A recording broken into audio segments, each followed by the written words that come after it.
They didn't even look me in the eye when they handed the company to him. After 12 years of building Donnelly Construction from the trenches through floods, delays, strikes and frozen concrete at Fort Gio saying I wasn't even invited to the meeting that named Tate Shaw the next CEO. I found out through a text message from a junior foreman. I stood in the middle of the job site that morning, holding my phone, boots soaked in slush, while the boardroom decided my future without a second thought. That was the moment something inside me cracked, not from the cold, but from betrayal. My name is Aiden Walsh. I've worked in construction since I was 16. At 25, I co-founded a boutique firm in Saskatoon. We were young and stupid idealists who thought greenhousing would make us rich. It made us broke. My partner vanished with the cash. I was left behind with lawsuits and shame. When I came to Calgary, I had nothing but calluses and debt. Franklin Shaw gave me a shot. He was a legend in the industry, stoic, blunt, one, a 60-something foreman turned founder who turned Donnelly into a Western Canada powerhouse. He didn't care about resumes, just said, show up early, speak less than you hammer. I did exactly that. I worked like a man on borrowed time, first as site lead, then as project manager. Franklin saw me grind through every failure inspection red flags, vendor fraud, labor walkouts, and trusted me with more. He called me the spine of Donnelly, told me more than once, when I stepped back, you'll know, what did he not to 12 years, hundreds of builds, zero vacations. Then came Tate, Franklin's only son, polished, 22 when I met him, MBA from Queens. No field work, but full of theories. They dressed him up in safety vests for PR shots, but he never stayed long enough to sweat. The crew barely hid their eye rolls. He was a Shaw in name, but not in steel. And Maya, my wife, joined Donnelly during year 5. She was 30, legal counsel once, all sharp corners and smooth control. French-Canadian, raised in Montreal, with courtroom calm in every sentence. At first, she saw me as stubborn. I saw her as rigid. We both respected results. That respect became something more. I thought we were building something for us. For the company, Franklin kept me close. He whispered about future equity, transition plans. I believed him. I shouldn't have, because last week, Tate was named successor. No meeting, no warning, just a memo. And suddenly, I wasn't the spine of Donnelly. I was its shadow. Franklin once told me, when the day comes, you'll know this company's yours. He said it one night after a brutal snowstorm rebuild. We stood alone in the trailer, our gloves steaming, boots caked in frozen mud. Not in blood, Aiden, but in stone and steel. You've earned it. I carried that sentence like a badge for years. 12 winters, dozens of projects, late night calls, broken deadlines, and city inspectors breathing down our necks. I stayed. I fixed it all because I believed him, because he looked me in the eye and spoke like a father would to a son. So when I walked into his office after hearing Tate was being named successor, I didn't go in angry. I went in confused. You promised? I said quietly. Franklin didn't flinch. I told you what I felt at the time. But the company needs different leadership now. My hands curled into fists. You once said I was the spine of Donnelly. You still are. In some ways, but Tate can take us further. Based on what? My voice cracked. His MBA, his PowerPoint slides. Franklin looked away, like he couldn't stomach the mirror I was holding up. You're good in the mud, Aiden, but this business is shifting digital permits, smart buildings, climate audits. Tate's got that instinct. I laughed. Bitter, serene, fun, sharp. You mean he talks slick in boardrooms? That's not instinct. Franklin.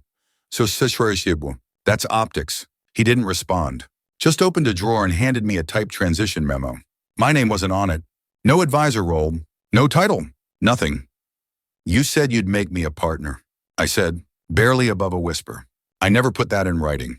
That hit harder than anything else. I stumbled out of his office and went straight home. Maya was there, already in sweats, laptop glowing. You knew? I said. She sighed. Franklin approached me months ago.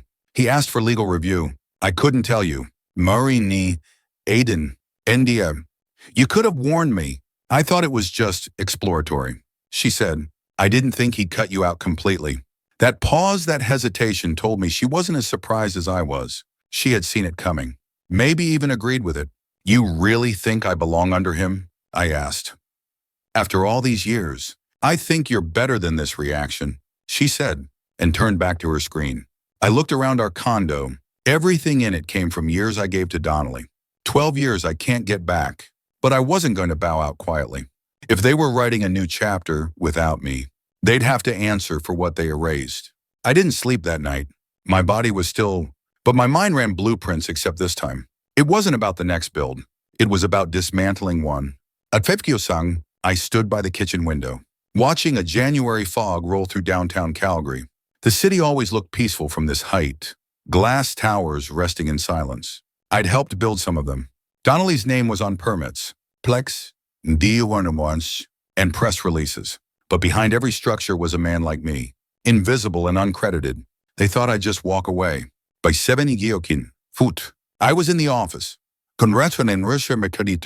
Quiet. No one arrives this early but site schedulers and janitors. I nodded at Raji from maintenance. He looked surprised to see me but didn't ask questions. I sat at my desk, hands on the keyboard, staring at 12 years worth of project folders, site plans, safety incident logs, vendor contracts, government bid correspondence. I didn't steal them. I made them. I signed most of them. I knew which corner of which drive every skeleton was buried. They'd forgotten I was the one who built the system literally.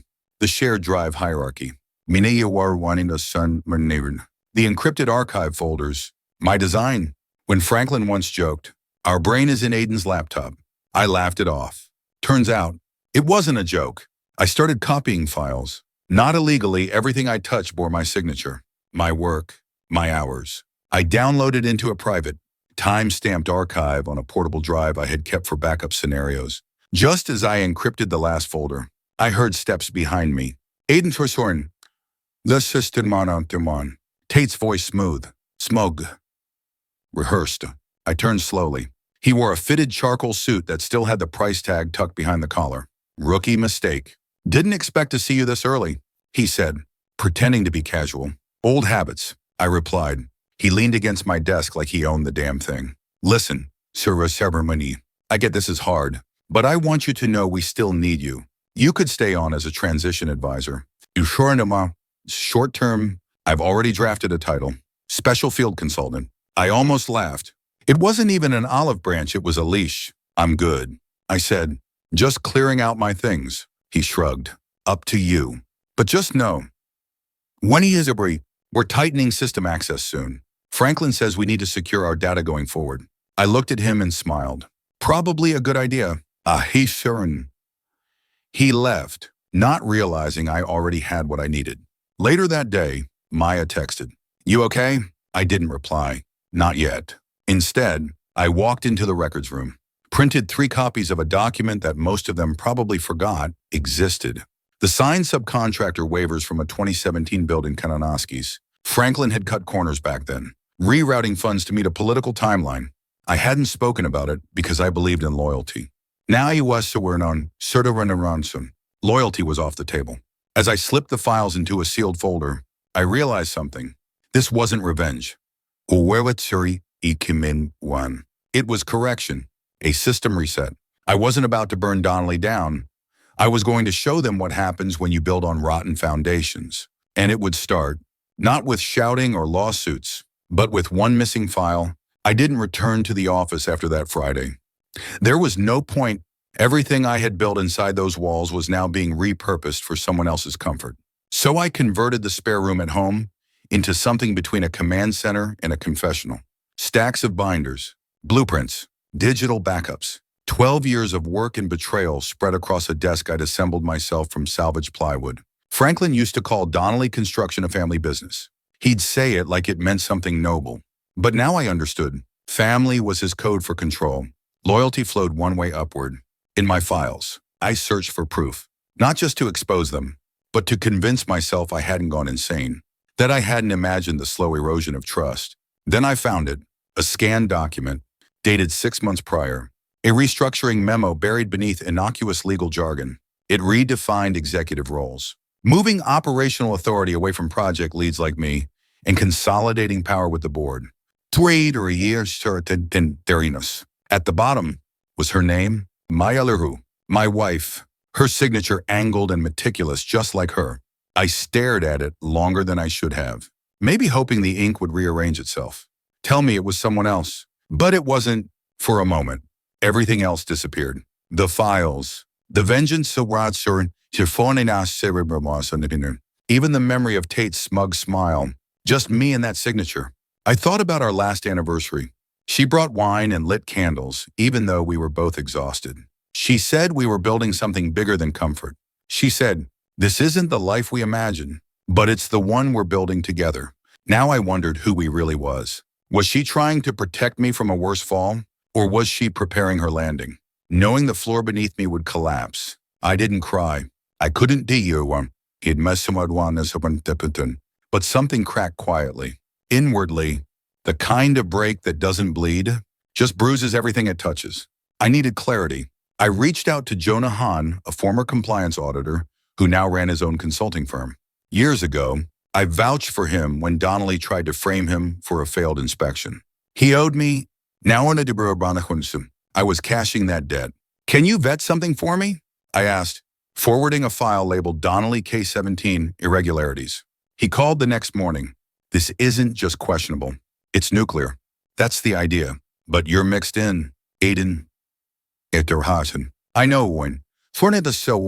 Then why blow it up? Because the damage they've done goes deeper than my name. By week's end, we'd found our cracked post-dated invoices linked to a federal infrastructure grant. Donnelly had fabricated delays, altered logs, and forged visual evidence. There were some were approved by Franklin. A few reviewed by Maya. I didn't go public yet. Instead, I drafted a quiet file and sent it anonymously to Donnelly's insurance carrier. 3 days later, I got word executive expenditures were frozen pending review. I didn't need to shout. The silence would work just fine. They called it a family business. But families don't carve you out like rot. It was a Tuesday evening when Maya came home late. Not unusual, not suspicious on the surface, until she walked past me in the kitchen without meeting my eyes. She said, just need a shower. Long day, and disappeared upstairs. But I wasn't cooking. I was standing in silence, hands buried in a folder, staring at her signature on another document. This one approved the transfer of several subcontracted permits into Tate's name. 3 months before I was let go, my name had been quietly removed. When she came back down, fresh in sweatpants and a loose university hoodie, I was still there. Folder closed now, but the silence louder than before. You want tea? She asked, voice light. Practice to rewrote this shonen. How long have you known I was being pushed out? She froze. Wesson Renish then Serena Riyamalborn. Her hand hovered over the kettle. Then slowly, she lowered it. No denials, no defense. 8 months, she said. It punched through me sharper than I expected. Worse than I imagined. Why didn't you say anything? She sat at the table, across from me. Her face had that look, the one she used in court when she was trying to explain something legally indefensible in human terms. Because I thought I could protect you by staying in the room. Franklin said it was temporary, that you'd be brought back in when Tate stumbled. He made it sound like strategy. It was strategy. To gut me slowly while smiling to my face. Aiden, it's a certain. Poor Tindamon. She said, gently, you know how many times I stood up for you. Do you know how many red lines I refused to sign? But this one you did. Silence, then a long exhale. I was scared. I knew if I pushed back again, they'd remove me too. And if I got fired, I couldn't help you from the outside. So you stayed inside and signed me out. Her eyes glassed, but she didn't look away. I made a choice, a terrible one, but I didn't do it to betray you. I did it because I thought I could fix it from the inside. I thought if I stayed close, I could find a way to reverse it. I wanted to believe her. I really did. Where's Suri? Because in 12 years together, she'd never once lied to me. But betrayal doesn't always come from malice. Sometimes it comes dressed as compromise. I didn't marry you because you were safe. I said, I married you because you stood for something. Even when it cost you. Tears streaked down her cheek. And for once, she didn't wipe them away. Then let me fix this. I know things they don't think I know. Documents Franklin doesn't even remember signing. Let me help take it down. Properly, legally, I stared at her for a long time.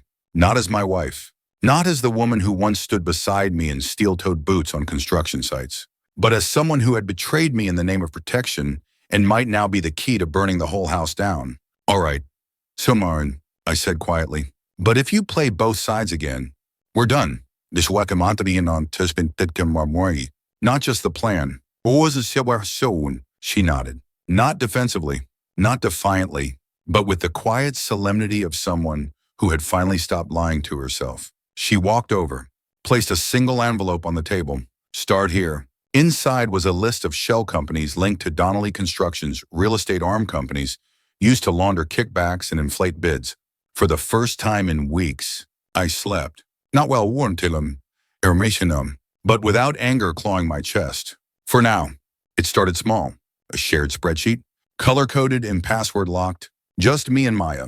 We named it Oak Ledger, a nod to the old oak tree in our backyard, where we used to drink coffee on slow Sundays before the world turned tactical. Inside the file were rows of vendor payments, permit trails, Sechurn, property swaps. Some looked clean, others glowed like hazard signs. Maya annotated each with context. Who signed Sulfurshring Sundrinamir? When? Who was in the room? At first glance, it was just due diligence. But we both knew we were building a noose. The deeper we went, the clearer the scheme became. Franklin had used a network of shell companies to funnel government contracts into private pockets. Bids were inflated, deadlines faked, inspectors nudged. At least 3 major urban projects were compromised. And Tatey, he signed off on 2 of them, probably unaware he was being used to shield his father's real interests. He thinks he's proving himself, Maya said one night, eyes red from hours of combing PDFs. He's proving he's naive. That makes him dangerous. We worked late, separately, but side by side. The silence between us wasn't cold anymore. It was focused, western and one-on-one. Tactical. Like 2 climbers scaling different faces of the same cliff. I reached out to Jonah again. This time, I fed him a controlled drip of data. Enough to spark flags. Not enough to trace us. He sent back updates using our agreed signals. 1 emoji for each category of threat. When he sent a flaming dumpster, I knew it was time. Maya drafted an anonymous letter addressed to the Federal Infrastructure Oversight Office. We used an old paralegal's laptop, booted in safe mode, bounced through a VPN in Iceland. Her hands didn't tremble, but I could see the tension in her shoulders. This isn't just Donnelly, I said. This touches public funds, real families, real homes. I know that's why we do it right. By the book, even if the book is slow, within 10 days, an unannounced audit was triggered at Donnelly's downtown office. Franklin played it calm. He'd weathered probes before, but this time, the questions were sharper. The auditors had maps, not guesses. Meanwhile, Maya planted a quiet seed at the law firm's ethics committee. Nothing explosive, just enough to spark internal scrutiny. She didn't want revenge. She wanted standards. One night, around 2 she brought me tea. No words, just placed it next to me and sat. Her hand grazed mine. You think we come back from this? She asked. I looked at her tired, unguarded, resolute. If we don't burn the parts of us that lied, maybe, she nodded. Then came the call. Jonah, Wasser Diren, Tinwar, Sur your guy's onto something. Tate's starting to ask questions. About what? About why Franklin's name is missing from most contracts, and why his own is on all the ones under review. I leaned back. That was the crack. The moment a son begins to doubt the throne he's defending, let him ask. I said, let him find the answers. We weren't done, but the house had started to shift. Just enough to let the first beam fall. I didn't know how much longer I could carry the burden of silence. Franklin was still moving contracts behind closed doors, positioning Tate as the clean heir to a crumbling dynasty. Meanwhile, I kept quiet, laying bricks no one could see. But on a rainy Thursday morning, I got a text that made me pause mid-coffee. Meet me at 11, Alder and Vine. Don't bring anyone. Tate. It had been months since I'd last spoken to him. The kid who once sat smug in boardrooms now sounded desperate. When I arrived, he was already seated in the far corner, hunched in a gray hoodie, face unshaven, eyes sunken. Not the polished air of Donnelly Construction, just a sun caught in a storm. I moved out, he said before I could sit. He cut me off when I asked to see the audit files. Said I was being ungrateful. I sat. Quiet. Let him talk. You were right about Lane, he continued. I tracked access logs, emails from his address to Dad's private account. Dates line up with every bid we lost. The name hit me like a bad taste. Lane Coleman, my old confidant. I'd sent him early specs, ideas for modular builds. He'd always said he believed in second chances. I guess he meant his own. Tate reached into his coat and slid over a thumb drive. Project Mirage, June tender. All doctored. You'll find my dad's edits and Lane's emails approving them. I didn't ask how he got it. I didn't need to.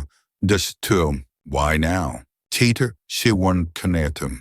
You knew what kind of man he was. He looked out the window. Because for a long time, I wanted to be him. I thought I had to be, but then he told me what he did to Maya, threatening her with career destruction if she didn't sign your demotion. And because last week, I saw your name again, in a bid. Giddy year, Mom. My brow furrowed. You're registered under Walsh and Northwood Construction. Weiter, we know. I saw the presentation. Mahir's Designs. Clara Eng's Logistics Matrix. That wasn't some ghost firm. You're building something real. I didn't deny it. It started as a contingency. Now it's a promise. Streaking orm. He leaned in. Let me help. I watched him closely. This wasn't repentance. It was revelation. The curtain had dropped, and all he saw was rot. Then stay in character. I said, he still thinks he owns your loyalty. Use that. Feed me what I need to finish the legal sweep. When it's time, we'll cut deeper than he expects. Tate nodded, but not with triumph, more like someone stepping off a ledge, hoping for a net. And as I left that cafe with proof in my pocket and betrayal in the air, I knew this war wasn't just about revenge anymore. It was about building something stronger on the ashes. What I didn't know yet was just how far Lane would go to protect the empire he sold his soul for. The night I got home from the cafe with Tate, Maya was waiting by the kitchen counter, sleeves rolled up, hair tied back. The tension between us hadn't eased entirely. Even after we began working together, there was always something unsaid, something suspended between memory and blame. She was holding a file folder, full of notarized declarations and preliminary affidavits. I had Alex run a second legal analysis. Imtrinina, she said, referring to her old friend from law school who now ran a small firm in Calgary. It lines up. Franklin's tender manipulation spans 6 years, not just 3. I nodded, taking the folder. That helps. With Tate feeding us internal updates, we can time the injunction precisely, but her eyes lingered on mine longer than usual. That's not why I'm here early. I put the file down. Maya walked over and placed a small wooden box in front of me. I knew it instantly, the one I had gifted her during our 2nd anniversary. Inside was the fountain pen she'd used to sign the company and corporation papers with me a decade ago. I kept it, she said. Even after I signed your demotion, the air between us thickened. I want to be honest now. Aiden, I signed that document not just because I was pressured, but because part of me was tired of watching you hold on to a system that never valued you. I thought if you were forced out, maybe you'd finally stop bleeding for men like Franklin. I clenched my jaw. You thought hurting me would protect me? Her voice cracked. I thought I could absorb the damage, that it would be temporary. But it broke us. I stepped back, needing space. Do you know what it felt like? Reading your signature beneath mine, on the paper that erased me. Tears welled in her eyes. Yes, every night after that. I looked at the pen, old, slightly scratched, but still full of ink. Like a sorry. Aiden, I want back in, she whispered, not just as your legal counsel, as your partner, in this, in everything. I made the wrong call once. Let me help make it right. I could have listed all the reasons to stay guarded, all the pain, all the doubt, but she was standing here, not behind a desk, not drafting strategies, but raw, exposed. I reached out. I took her hand. Then we do this as equals. No more lies. No more protective half-truths. She nodded, tears finally falling. And for the first time in months, I let mine fall too. The next morning, we sat together in the home office and mapped the final 3 stages of the takedown. Stage 1. File a whistleblower protection request using Tate's documentation. Maya would handle the legal front, ensuring Tate's involvement remained confidential until the court issued protective status. Stage 2. Walsh and Northwood would submit a competing bid for the Cross River Municipal Project, a contract Franklin had been quietly rigging. We would expose the pattern of fixed awards through embedded documentation in our bid. Stage 3. Trigger the press. We scheduled a controlled leak via a journalist Maya had once mentored, ensuring public attention on the hearing without compromising our standing. As we pinned post-its to the corkboard, Maya glanced at the clock. Lane's been unusually quiet. Too quiet, I replied. He's either doubled down or started covering his tracks. Just then, my phone lit up with an anonymous email. Attached, a photo of Lane shaking hands with a known procurement officer from the Cross River Project, date stamped 3 days ago. Maya's eyes narrowed. He's moving fast. I leaned forward. Then we moved faster. But under the flurry of plans and legal filings, what stayed with me most was the box on the counter. The pen inside. Not everything that's cracked is broken. Some things just need a firmer grip. And a new page. The summons arrived at 9:15 Futsang Thuba. The Alberta Procurement Integrity Office was launching an official investigation. Tate's protected disclosure had landed harder than we anticipated. Franklin's string of backroom contracts and closed bidding cycles were now under federal scrutiny. For the first time, the empire he built was bleeding in public. We knew it wouldn't take long for the media to catch on. Baichur Kung Ngai. 3 outlets had requested statements. Maya crafted a tight press release, no drama. Just facts, just timing. She always knew how to cut through the noise. I watched her work. Steady hands typing out the truth we had waited years to tell. The same hands that once signed away my title, now restoring everything we'd lost. But the real break came that evening. A call from one of our contacts at Donnelly's IT department. Lane's access had been revoked. His office cleared. Company laptop returned. No note. No note. No warning. Just gone. Not even Franklin saw it coming. Tate kept feeding us updates, encrypted and time-stamped. At Dvatskioto Homjur, he sent us a photo of Franklin, in a boardroom, flanked by 2 lawyers, shouting at someone off camera. The usually composed patriarch looked unhinged, sweat on his collar, one hand frozen midair. The mask was slipping. He's panicking, Maya said. Scrolling through the photo, he should be, I replied. We're not done yet. On the table in front of me sat the final file. A timeline of internal communications, contractor kickbacks, and whistleblower correspondence. The last piece is the one that would tie everything back to Franklin's own signature on the Bennett South project. Ironically, the same site I'd once helped design. Tomorrow, we'd walk it into court, not as victims, but as the architects of truth. We weren't just exposing corruption, we were dismantling it. Bolt by bolt, everything we'd built, the new firm, the strategy, the unity was converging into this one moment. What started as survival had become revolution. I looked at Maya. Her eyes met mine, not with apology, but alignment. Think he knows it was us? She asked. I nodded. I'm here. He knows. And now, the rest of the country will too. It was no longer just about revenge. It was about reclaiming what should have never been taken and making damn sure it couldn't happen again. We arrived at the courthouse on a crisp Friday morning. Breath visible in the early autumn air. Maya clutched the final folder, 32 pages of signed approvals, flagged anomalies, and whistleblower corroborations. Tate walked beside us, silent but firm. The same young man who once fired me on orders from his father now stood shoulder to shoulder, ready to face him. Inside, the room buzzed with tension. A local counselor was seated 2 rows behind us. 3 reporters adjusted their voice recorders, murmuring about the scale of what was about to unfold. Morrison Carter Design Group had officially filed a formal complaint against Donnelly Construction and its founder Franklin Shaw, citing fraudulent bidding, obstruction of justice, and violation of federal procurement laws. Franklin entered last, still wearing his signature charcoal overcoat. He looked thinner. Older, like time had finally caught up. But his eyes scanned the courtroom not with shame, but calculation, always looking for the next angle. Always assuming he'd outmaneuver the truth. He didn't expect to see Danielle. She stood as we introduced our case, reading aloud her signed affidavit. She detailed the pressure she'd faced, The threats implied if she didn't comply, and how she had stayed silent out of fear. But today, she spoke with clarity, with resolve. Her voice didn't tremble once. Tate followed, submitting the internal emails he'd smuggled out, each one a nail in the coffin. One revealed Franklin instructing Lane to suppress key financial disclosures before a city inspection. Another outlined a payment trail from a third-party shell company tied back to Franklin's cousin in Vancouver. Then it was my turn. I took the stand, not to perform, but to clarify.